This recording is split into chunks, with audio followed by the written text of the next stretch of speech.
Hello દોસ્તો, Mahesh computer technology YouTube ચેનલમાં આપણું સ્વાગત છે। આજે આપણે વાત કરીશું સીઈટી પાસ કરવાથી કયા કયા ફાયદા થઈ શકે, કઈ કઈ સ્કૂલોમાં તમને એડમિશન મળી શકે, કયા કયા લાભ મળી શકે એની વાત કરીશું। ઓકે મિત્રો, તો હવે સીઈટી પાસ કરવાથી અત્યારે માન લો 2026ની સીઈટી આ ડિસેમ્બરમાં જાહેરાત આવી જવાની છે ને 31 તારીખ જાન્યુઆરીના રોજ લેવાઈ જનાર છે, બરાબર। 30 થી 31 સંભવિત તારીખ આપી પણ દીધી છે।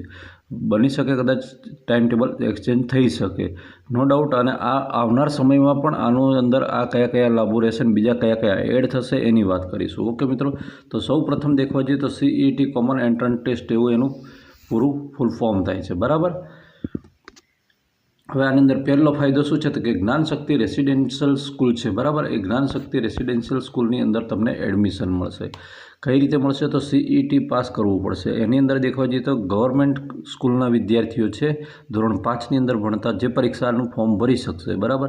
અને આ વિદ્યાર્થીઓનું મેરિટ થોડું નીચું રહેતું હોય છે, જો કે જ્યારે ખાનગી શાળાના વિદ્યાર્થીઓ છે એમનું મેરિટ ઊંચું રહેતું હોય છે। મને ખબર છે ત્યાં સુધી ખાનગી શાળાના વિદ્યાર્થીઓ 60ની નજીક 60 એટલે ક્યાંક આવી શકતા હોય છે, બરાબર। અને જ્યારે ખાનગી સરકારી શાળાના વિદ્યાર્થીઓ છે 55 સુધી નીચે બેસી જતા હોય છે, બરાબર। આવું થતું હોય છે।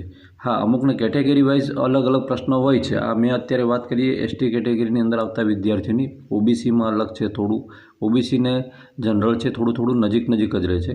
હવે જ્ઞાનશક્તિ ટ્રાઇબલ રેસિડેન્શિયલ સ્કૂલ એટલે કે આને આપણે તમે જ્યારે ત્યારે ઓનલાઈન ફિલઅપ કરશો, શાળા પસંદગી કરશો ત્યારે આ તમને સ્વામી વિવેકાનંદ તરીકે ઓળખાશે, એવી ટ્રાઇબલ રેસિડેન્શિયલ સ્કૂલ તરીકે ઓળખાશે। એ આ છે જ્ઞાનશક્તિ રેસિડેન્શિયલ।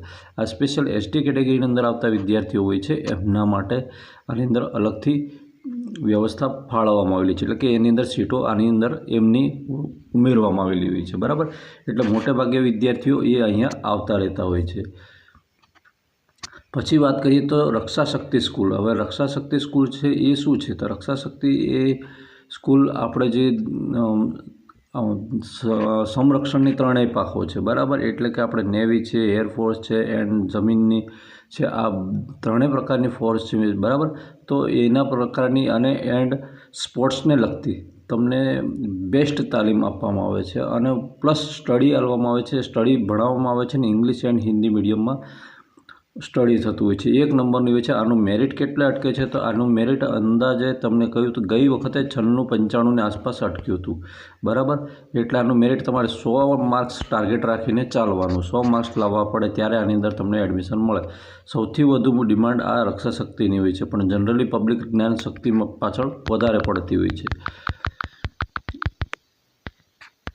હવે એના પછી આપણે નેક્સ્ટ આગળ જઈશું model school. Model school generally વાત કરવા જઈએ તો મોડેલ સ્કૂલની અંદર પણ અત્યારે બાળકોને સમાવેશ કરી લેવામાં આવ્યો છે। હવે મોડેલ સ્કૂલની અંદર જે હમણાં ગવર્મેન્ટ મોડેલ સ્કૂલો ચાલે છે એની અંદર બાળકોને અંદર આપી દેતા હોય છે એડમિશન, એથી ઓછું મેરિટ આવે ત્યારે। પછી એના પછી વાત કરીએ તો એકલવ્ય મોડેલ રેસિડેન્શિયલ સ્કૂલ। એકલવ્યની સ્પેશિયલ પરીક્ષા લેવાતી, તમને કદાચ ખબર હોય તો એ પરીક્ષા અત્યારે રદ કરીને આની અંદર મર્જ કરી દીધી છે 5મા ધોરણની, બરાબર। અને આની સાથે ભેગું જ પેપર લઈ લેવામાં આવે છે અને એ પેપર લઈને અને આ જે અંદર એકલવ્યની અંદર જે સ્પેશિયલ એસટી કેટેગરીના વિદ્યાર્થીઓ અંદર એડમિશન લેતા હોય છે, બરાબર, એમને અંદર એની સીટો સ્પેશિયલ અંદર ફાળવેલી હોય છે અને એ રીતે એની અંદર એ હોય છે। હા, અમુકની ટકાવારી હોઈ શકે છે પણ આમાં સૌથી ઓછું મેરિટ જતું હોય છે। હવે તમને વાત કરી દઉં કે આ બધાની અંદર શું છે તો આ રેસિડેન્શિયલ છે, આની અંદર બધાને ફ્રી રહેવાનું છે, ફ્રી જમવાનું છે, યુનિફોર્મ તક ફ્રી મળે છે,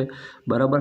અહીંયા સુધી કે પાઠ્યપુસ્તકો અને તમારા લખવાના ચોપડા એમ કહેવાય ને તો અસાઇનમેન્ટ કે તમે જે કહેતા હોય એ પણ ત્યાં ફ્રી મળતા હોય છે, બરાબર। ટોટલી વસ્તુ ફ્રી છે, એટલે કોઈ પણ 1 પણ રૂપિયાનો ખર્ચો થતો હોતો નથી।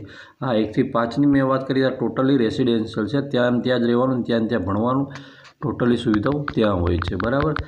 હવે અહીંયા 6થા નંબરનું આવે છે, એનું નામ છે મુખ્યમંત્રી જ્ઞાન સેતુ મેરિટ સ્કોલરશિપ યોજના। મુખ્યમંત્રી જ્ઞાન મેરિટ સ્કોલરશિપ યોજનાની વાત કરીએ તો આની અંદર જે વિદ્યાર્થીઓ આ કોઈ પણ પ્રકારનો લાભ લેવા નથી માંગતા, જ્ઞાનશક્તિ કે રક્ષાશક્તિ કે એકલવ્ય કે કોઈ પણ પ્રકારનો, અને એવું વિચારે છે કે મારે શું છે શિષ્યવૃત્તિ લેવી છે, સ્કોલરશિપ લેવી છે, તો એ વિદ્યાર્થીઓ આ લઈ શકે છે। પણ એ વિદ્યાર્થી જો સરકારી શાળાની અંદર એડમિશન લીધેલું હોય એટલે કે 5મા ધોરણની અંદરથી પાસ થઈને બીજી છઠ્ઠા ધોરણની કોઈ સ્કૂલ છે કે ગમે તે છે તે પણ સરકારી શાળામાં એડમિશન લઈ લીધું છે કે કાં તો તો તેને લગભગ શિષ્યવૃત્તિનો ટકાવારી છે ઓછી છે મળવાપાત્ર છે.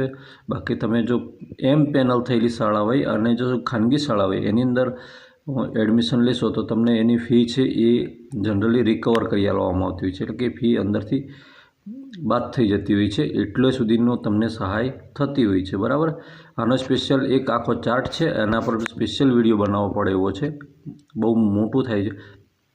ઓકે મિત્રો, વિડીયો ગમે તો વિડીયોને લાઇક કરજો, ચેનલ પર ન હોય તો ચેનલ સબસ્ક્રાઈબ કરવાનું બિલકુલ નહીં ભૂલતા. હા, CETને લગતી કંઈ પણ માહિતી જોઈતી હોય તો કોમેન્ટ અવશ્ય કરજો, જવાબ આપવાનો પ્રયત્ન સંપૂર્ણ કરીશ. જય હિન્દ.